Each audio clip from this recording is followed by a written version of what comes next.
Hello, friends. This is George Grant. Welcome to the audio blog for May 2012 at thepathofmusic.com. To begin, let's listen to a short example of improvised vocal toning as prayer.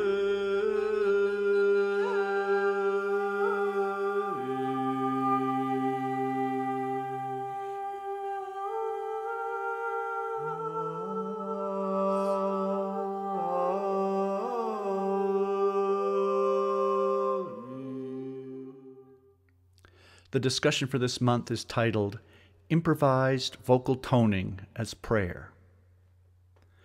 We just listened to an example of this process done in a living room by myself and 3 other women. There was no audience other than the singers. I'd like to talk a little more about the philosophy behind this music. Using wordless improvised vocal toning as prayer in the language of harmony and melody has absolutely nothing to do with any specific religion or culture or belief system. It is a simple meditation from the heart, specifically for one person. Sometimes we do this as a group. I often do music prayers completely by myself.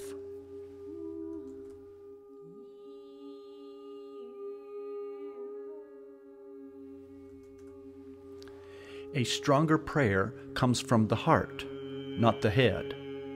Beyond basic vocal toning, music may become a vast universal language to express and then communicate any and all emotions, feelings, and inspiration. Music is often superior to words. Inspiration is healing energy. The language of wordless harmony and melody engages all of the separate centers of the brain simultaneously to balance the whole brain. As brain function shifts, quieting the mind, the heart naturally opens. We arrive at the now, and then move beyond the music to connect with the higher self and the divine. Beyond words, in the language of the heart, music is only a stepping stone, a vehicle to travel elsewhere, to arrive more fully at the heart and intuition, and once there, to offer a deeper prayer.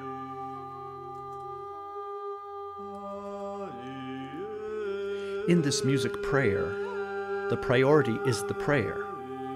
Music is only a means to an end, with the only intention being prayer, instead of competitive performance to impress an audience. All the rules on singing change. All world religions have understood the power of music. This is nothing new. In spontaneous, wordless melody and harmony, commonly called vocal toning, the wordless melody prayer requires complete abandonment of the concepts of performance, entertainment, and audience. Improvisation is completely spontaneous, with no preconceived form whatsoever. Since the music itself is not the goal, and there is nobody to impress, the musician is free to chant from the heart, without agenda, focused only on the purpose of the music, a language for prayer.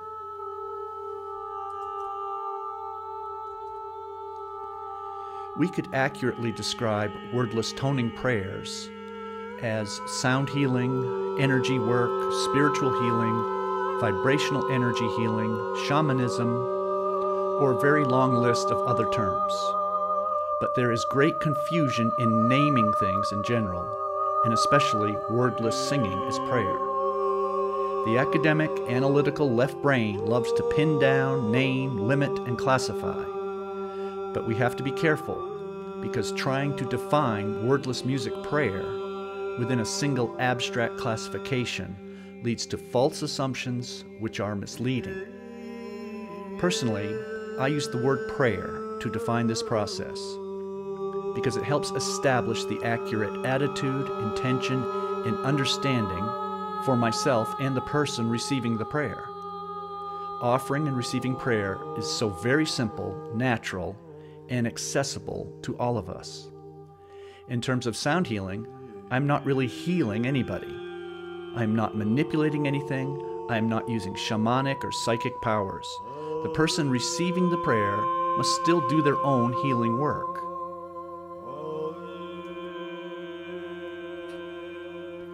And to repeat, this process has nothing to do with any religion or belief system. It could be called spiritual, but there are absolutely no cultural or religious forms or protocols. I am simply offering energy and asking for energy. I am not trying to diagnose, analyze, control, or change any of the receiver's life lessons. Prayer is not rocket science. Many people do not pray, but most of us know what prayer is and why we offer a prayer. A prayer is offered from the heart, not the mind. Anybody can pray. It is not a competitive virtuosic skill requiring authority, formal study, licensing, and credentials. Anybody can pray.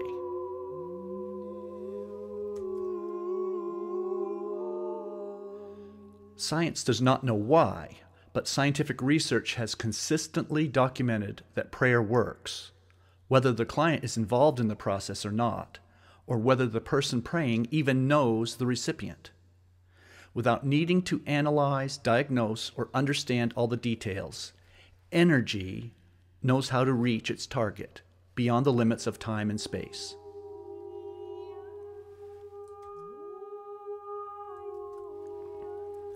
To offer an authentic music prayer, intention is much more important than musicianship. The chanter's most important skill is to surrender the ego, let go, and trust, knowing that the sounds that come are the correct tones, even if they do not sound like popular entertainment or common styles and genres.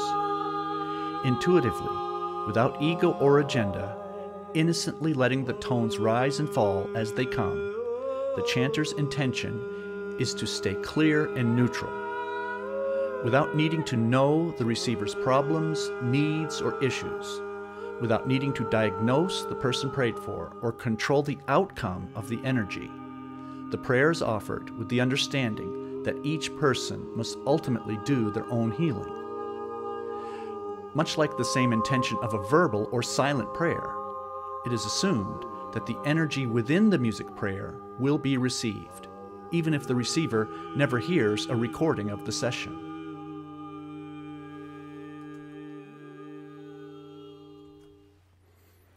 Obviously, we can pray for a person who is not in the same room, and the prayer works. Sometimes we record a music prayer to send to that person.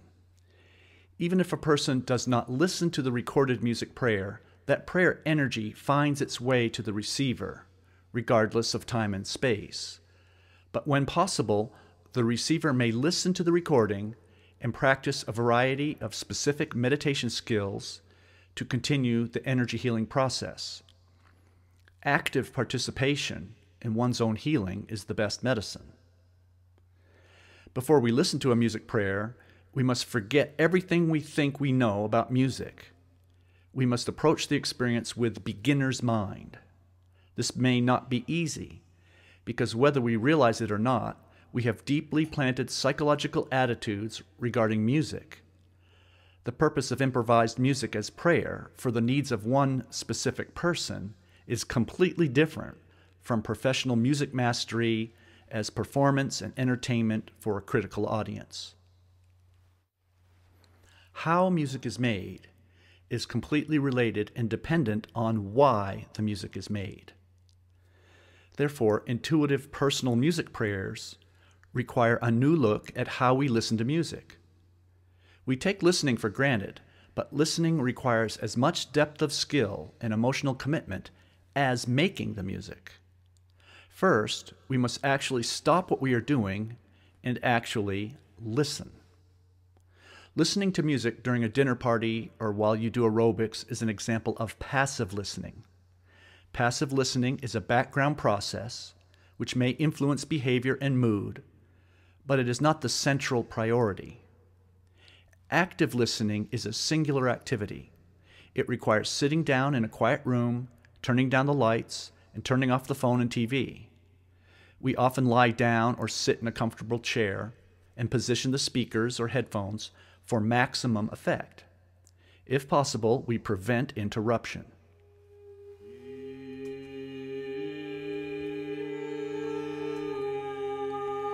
We listen with an open mind and realize recordings of intuitive music prayers will not sound like typical performances. This intimate meditative experience is not a public performance to entertain or impress an audience. As an option to prepare for listening, aromatherapy has a powerful effect on the emotions, thoughts, and physical systems. Aromatherapy with intentional breath meditation can help make a transition from the busy world of traffic, schedules, and words to the conditions for sound healing and meditation.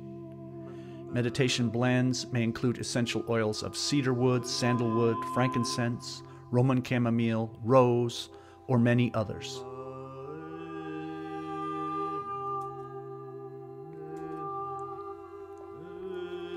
With skillful active listening, music may become a resonance massage from the inside out. Instead of hands that massage your body, the listener can learn to feel the sound physically as a vibrational resonance massage. There are two basic principles of resonance massage. Instead of hearing the sound with only the ears, feel the sound physically through the sense of touch. Mentally stand back and watch the tone resonate your body. Watch how changing tones move throughout the body. Notice how any simple repeated patterns continue to massage a specific part of the body. The second principle is for the listener to imagine he or she is the one doing the chanting. Feel the resonance massage physically from the inside out. After a while, you can imagine you are making any instrumental tones too.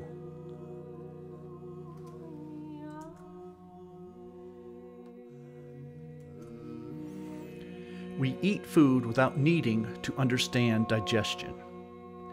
Music is nutrition for the soul, and to some degree is absorbed by the soul without needing musicianship. However, we can listen to a language much better if we speak that language. When going to France, you have more potential if you speak French. It is not necessary to make music in order to listen to it, but it doesn't hurt. Simple basic experience in vocal toning as a non-performance self-healing skill will greatly enrich your skill in listening to music and receiving it.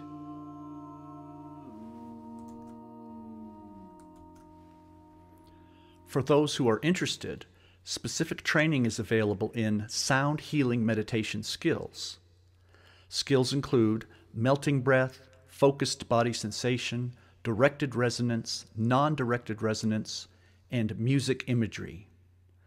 These skills are not required to listen to music energy prayers, but most certainly will expand your experience. Listening is a skill. Yoga is done as a specific activity, but then it helps the body and mind stay flexible and energized when you need it throughout the day. To study sound healing meditation skills is much the same way. To thoroughly master the process, specific skills are practiced systematically and repetitively. Then, during active listening, sound healing, and energy prayers, the skills are used intuitively. As an additional benefit, many of these self-healing skills can be practiced without listening to music. Thank you for listening.